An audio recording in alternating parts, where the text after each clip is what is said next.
بلال رضی اللہ تعالیٰ عنہ کا واقعہ ہے، اس کو حضرت شیخ الحدیث رحمۃ اللہ علیہ نے بھی لکھا کہ جب نبی علیہ الصلوۃ والسلام نے پردہ فرمایا تو بلال عنہ نے اذان دینی بند کر دی.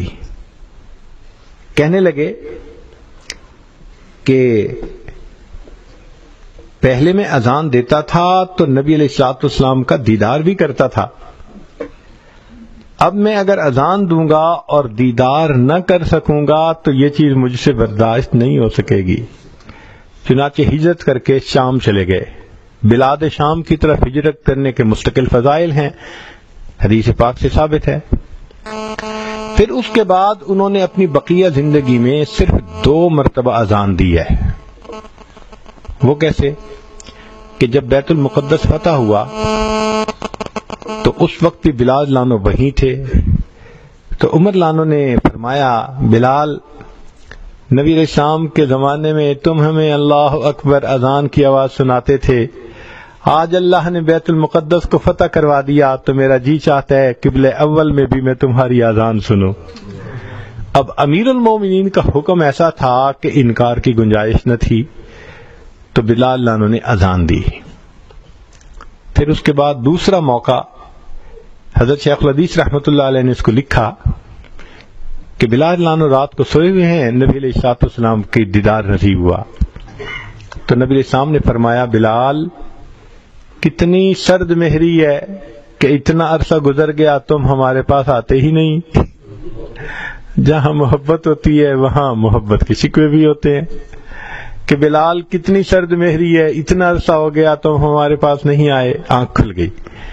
بیوی کو کہا کہ ابھی تیاری کرو، میں نے ابھی رات میں ہی سفر کرنا ہے، صبح ہونے کا انتظار نہیں کرنا. بیوی نے گٹھڑی باندھ دی، وہ سوار ہو کے چل پڑے. مدینہ طیبہ پہنچے. مدینہ طیبہ پہنچ کے مسجد نبی میں حاضر ہوئے. نبی علیہ الصلوۃ والسلام کی خدمت میں انہوں نے سلام پیش کیا تو اتنے میں نماز کا وقت ہو گیا. اب جو صحابہ مسجد میں موجود تھے انہوں نے بلال لانو سے ریکویسٹ کی کہ آپ اذان دے دیجئے، ذرا ہمیں وہ وقت یاد آ جائے گا. فرمان لگے نہیں، میں اذان نہیں دے سکتا. اتنے میں 2 شہزادے آگے، سیدنا حسن لانو اور سیدنا حسین رضی اللہ تعالیٰ عنہ. اب حسنین کریمین نے بھی کہا کہ ہمیں نانا جان کے زمانے کی آواز سنا دیجئے.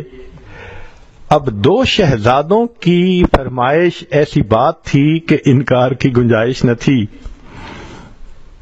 تو بلال لانو نے اذان دینی شروع کر دی.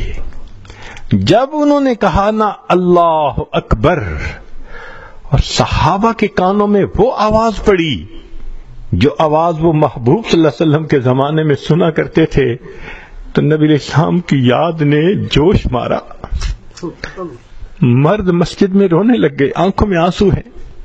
اور جو قریب کے گھروں میں عورتوں نے آواز سنی تو انہوں نے اپنی چادریں اپنے سروں پہ لیں، پردے کیے اور اپنے بچوں کو لے کے وہ بھی مسجد نبی کے دروازے پہ آ گئیں کہ یہ آواز کہاں سے آ رہی ہے. اب عجیب منظر ہے، مسجد کے اندر مرد رو رہے ہیں اس آواز کو سن کے جو محبوب کے زمانے میں سنا کرتے تھے، اور مسجد کے باہر عورتیں رو رہی ہیں. اذان تو ختم ہو گئی مگر معاملہ اور زیادہ نازک اس وقت بنا جب ایک 3-4 سال کا بچہ اپنی امی سے کہنے لگا امی اتنے عرصے کے بعد بلال لانو تو واپس آ گئے، بتاؤ نبی علیہ السلام کب واپس آئیں گے؟ بتاؤ کہ نبی علیہ السلام کب واپس آئیں گے؟ تو صحابہ لانو نبی علیہ السلام کو کثرت سے یاد کرتے تھے.